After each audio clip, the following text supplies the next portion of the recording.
everybody, this is Cheri at djsundry.blogspot.com, and today we are revisiting an old cartridge, and it's a Christmas cartridge.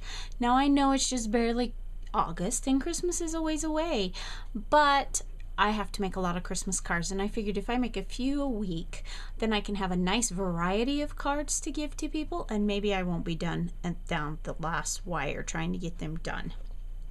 So I pulled this old Scandinavian Christmas card, and I have looked for this online, and anywhere I found it, it's very expensive. It must be very hard to come by now. I've actually had it for 2 or 3 years. I bought it for my mother-in-law, and when she passed away, I just hung on to it. She was of Norwegian descent, and so I thought she would like this one, and she did, and she used it and made some beautiful cards with it one year for Christmas. So today we are going to revisit this oldie but goodie. Now, this is probably, I would have to say, I don't remember if it was called a Solutions cartridge, but it is very much what I would consider a Solutions cartridge, if they even do those anymore, because it really is a very simple cartridge. There's no handbook with it, there's no cards with it. They did eventually cut down, when they did more of these, they cut down on the package if they didn't have a card, and they just put an insert in it. But this one, this is all that's with this cartridge, is just what you see on the back. Now the layover for the keys looks like this, and this is the way this particular cartridge works.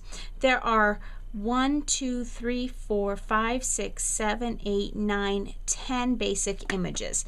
They coordinate, they go across. They are the first 10 you would see on here. Each image has 4 layers. And so if you look up here on the bells, this is layer 1, layer 2, layer 3, layer 4. So therefore all of these are just grayed out. Same all the way across, 1 through 4. Now when you come to the bottom row, you have some sayings. You have season's greetings, happy holidays, 'tis the season. I have to pick it up to read it.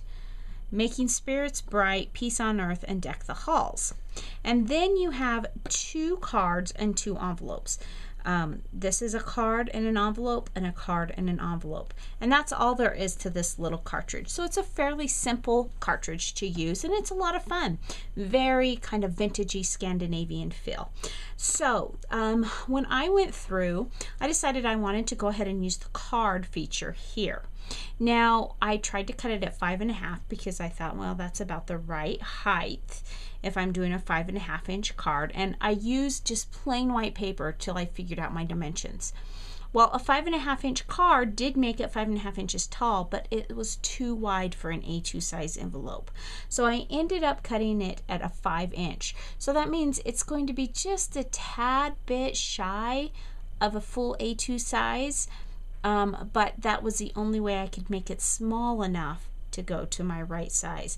Now I'm assuming that if you went into the Cricut craft room, you could play with your dimensions a little bit and make a true A2 size card, but I was just using the cartridge, not going in. So that cut out this. So it's almost exactly a full 8.5 inches wide, not quite, but almost. And then it's about 5 inches tall. Now, this centerpiece, I just saved those, and I'll use those on a project down the road.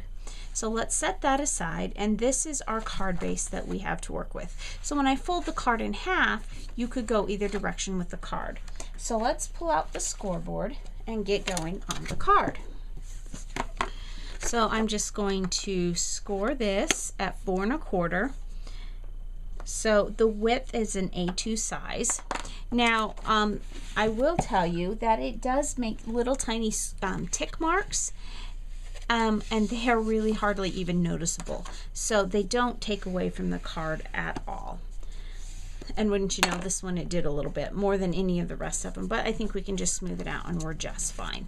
So there we have our A2 size card, which isn't quite straight. I must have been off just a tad. So let's just see if we can fix that. I made 5 of these, and wouldn't you know, this is the first one I've had trouble with. but I wanted to play with my dimensions. Now the paper that I'm using is a Recollections pack of paper that I purchased last year at Michael's, and it's called Cabin Fever. I hope it's available this year. I actually ended up purchasing several of them for some journals I was making, and it's really a fun paper pack, and I thought this really has a Scandinavian feel. So this is the card. Now I'm going to open it this way. It's going to be wider than it is tall. And then we have our bell. Now, the bell, you know, if you've done a lot with Cricut cartridge, you would maybe assume that, well, then this is, if I'm going with a 5-inch card, then I want to go with a 5-inch on real dial, or not using real dial size. Well, that didn't work. 5 inches would have made it 5 inches. It would have made you a 5-inch bell. So I played with it until I found the right size to fit in the oval, and the size that I chose was 2 1/4. So this is the first layer. This layer's on top of it. This paper is from the same paper pack that this came from. This is a piece of Coordinations paper that I just had in my stack, and it's a smooth one. And then this lighter yellow kind of gives it a second dimension. It didn't have a name on it. It's just a 12 by 12 piece I found in my stash. And then this little red bow is a piece that came from a holiday pack from the Paper Studio from Hobby Lobby. So that just layers together like that, and when it's all adhered together, you have a bell that looks like this. So I'm going to set that aside, and we'll use that later. So this is my bell all adhered together. It makes a nice thick, you could do something fun with that. It makes kind of a nice thick, almost a chipboard feel by the time you get all the layers together. And so there is my bell, and I'm going to want to set that right in the middle here. But first I want to do something else. I went to Michael's, probably about a year ago or so.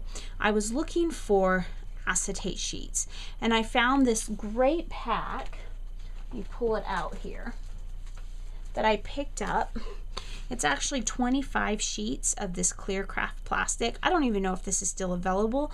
There weren't very many of them when I picked them up, but it's just clear plastic, and there's some, it's just a fun thing to have. So what I want to do is I want to adhere that to cover the window to start with. So I'm just going to put down some adhesive, and I'm trying to be careful not to touch it any more than absolutely necessary, because being clear plastic, I'm gonna have to clean the fingerprints off if I do too much. So I'm trying to do it as much on the outside as I can. And I cut this at about 3 3/4 inches tall by 5 inches wide. So it doesn't go quite to the edge, but I wanted to be sure to cover my whole oval, because I don't want any, I want to cover the whole thing. And I still want to get it as straight as I possibly can. And again, I only want to touch the edges so that I don't have to worry about cleaning up fingerprints later. So then I took another piece of cardstock, and this cardstock I believe was also from a Recollections pack. It was some scraps that I found in my scrap pile, and I cut it because it had kind of the same tones kind of on it, and it has a fine little it's not embossed, but it's printed paper, and it's only printed on one side, and I cut that at the same size that I cut my acetate. So it's 3 3/4 inches tall by 5 inches wide, and I'm going to take my little set of bells, and I have a glue pen here, and I am just going to glue this to this piece of paper.